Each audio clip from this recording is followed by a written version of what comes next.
Hey everybody, Steve List here, and I'm here at Canoga Park Green Thumb with my good friend Dave Bassani, who I feel is one of the best rose experts that you could find. And he's going to talk a little bit about bare root roses, the hows, the whys, availability, and all that kind of stuff. So Dave, you want to tell us what's going on here at Green Thumb? Easily available roses. The first thing you do is choose a variety that will do well where you live, that's disease resistant, exhibition form maybe, fragrant, and has a fast repeat. Some roses are very good and some roses not so much. This book put out by the American Rose Society lists book on a 10-point scale. I'm going to leave a stack of these books with Randy Rittick, who's the man here when it comes to roses. Here, Randy.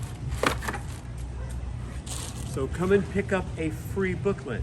Now the reason that I think that bare root roses are a very good idea is that they're easily available. And the first thing I do when I get a bare root rose, and I was given 2 of these yesterday by Dr. Tommy Cairns to put in my test garden. These don't have a name, they have a number. So these are field dug and cut.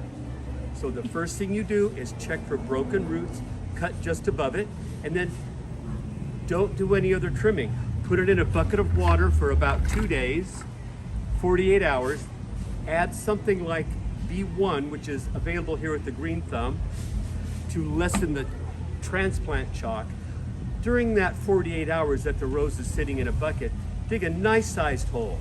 You only need to plant a rose correctly 1 time. So on a bush like this, I would dig a hole about that big around and about that deep, and I put in a very rich soil amendment, compost, and a starter fertilizer that has correct bacteria.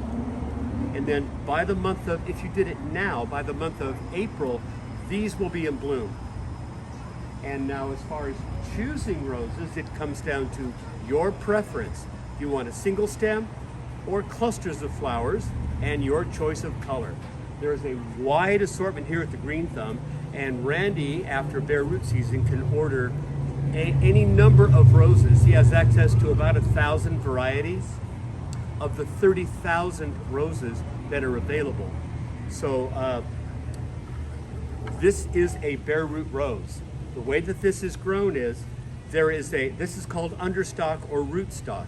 It is not the same as this rose.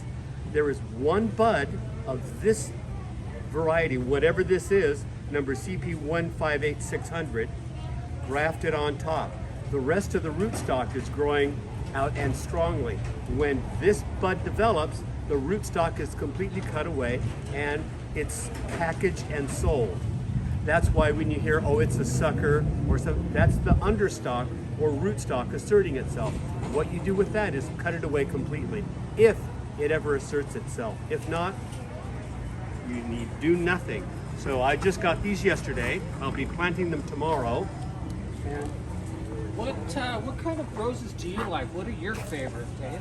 okay, what I like are micro minis, mini floras, floribundas, hybrid teas, borsalt, albas, and on and on. I have representative samples of many different kinds of roses in my garden, and also fragrances. There are a large number of fragrances available in roses. Like, I just picked one randomly. I'm a big fan of hybrid teas because those are the ones you cut and put into the vases correctly.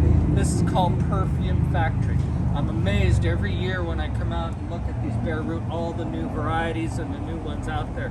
But this seems to be a beautiful pinkish purple, and I assume by saying Perfume Factory, this might have a good aroma. yes. So anyhow, there's a lot of new varieties out this year, and as every year, and if you want a good selection, you better hurry up because the bare roots it seems like they're going fast.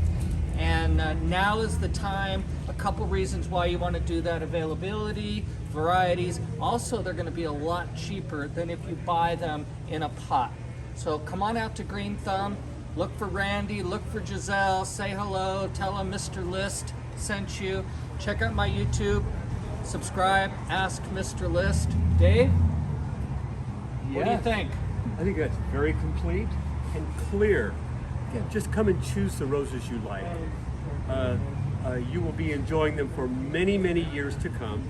Much less expensive than a bouquet at a florist. You can pick bouquets throughout the season, which my wife and I love doing. We go into the garden and we have a fragrant area. We can walk there and enjoy ourselves. Gardening is basically exploded in the last year. People are interested in herbs, vegetables, and roses. I think the number of roses that the Green Thumb has ordered has doubled, at least doubled. So there's an enormous interest in getting back to what nourishes our souls. Great. Well, Dave Bassani, Rose Expert.